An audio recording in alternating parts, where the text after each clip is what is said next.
Hi guys, today I wanted to talk about lice. Getting that letter from your child's school saying that there's been incidents of lice and asking you to take extra precautions or to check out your child's hair. This is a topic that I have written about, I think at least twice now, and I keep coming back to.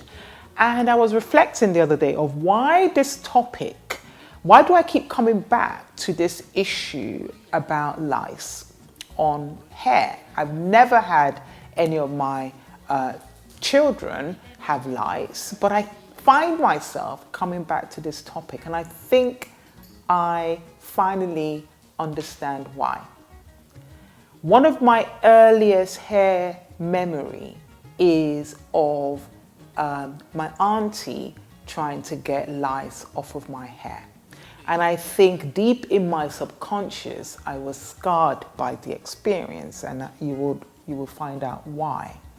And I think it's because of that experience that I keep coming back and talking about lice. First, how to prevent it, and second, how to just do what you need to do when you do or your child has a lice infestation. So just a little quick bit about my early story. I must have been definitely not up to 10, and I had lice.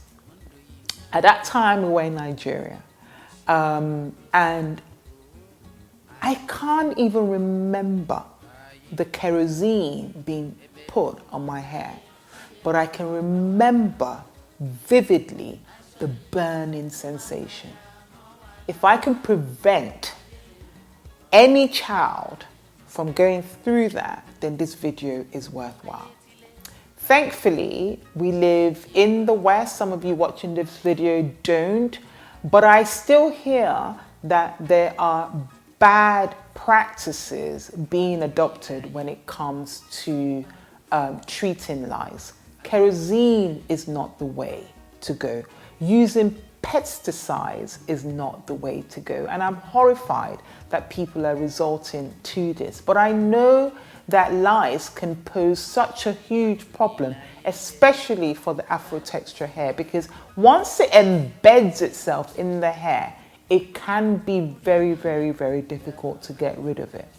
So prevention is often better than cure. But sometimes, the worst happens and you just have to deal with it. So how do you prevent lice? Well, we know for certain that if you live in the UK, America, Canada, anywhere in the West, your children are just as susceptible to getting lice as any other child. However, it is difficult for the lice that you will find in the West to climb up the kinks and the twist of our hair strands. So it's a little bit more difficult for them.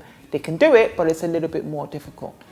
If it happens, we need to think about getting rid of them. But one of the things that you can do to prevent the lice getting into your child's hair is using things that we know repel lice. So we know that heavy oils repel lice.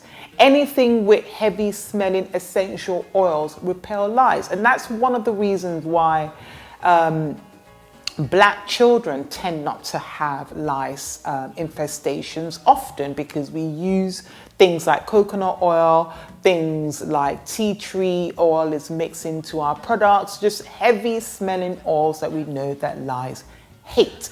So if you're using those oils, absolutely amazing. When you get the letter from your child's school saying that there's been a lice infestation and you have something like the Kalila oil, this is the time to add a little bit extra onto your child's hair.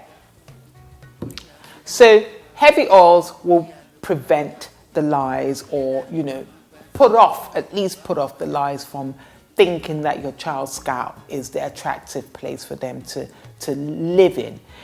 What happens when you actually do get lice? Now that's a little bit more difficult, and I will advise you at that stage to go to your doctor to seek a little bit more help and a little bit more advice. There are certain things that you can try naturally at home. So we know that some people have found success in dousing the hair with a heavy smelling oil, putting 2 or 3 shower caps on, washing the hair thoroughly, blow drying the hair, and then using a flat iron can help in some cases to kill the lice. There are special shampoos that you can get on the market.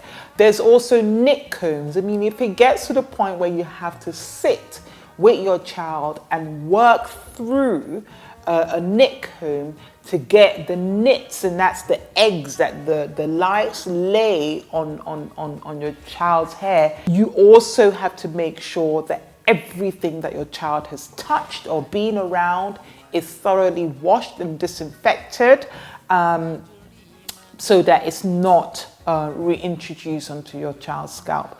But I think what I really wanted to do in this video is to encourage you maybe to think about prevention rather than cure. And if it does happen, to get rid of them in a safe way and not to result into using things that can be damaging onto your child's scalp. I will never forget the horror of that sting of the kerosene on my hair, and I really hope that in 2021 and beyond, none of you will be using those kind of methods to get rid of lice.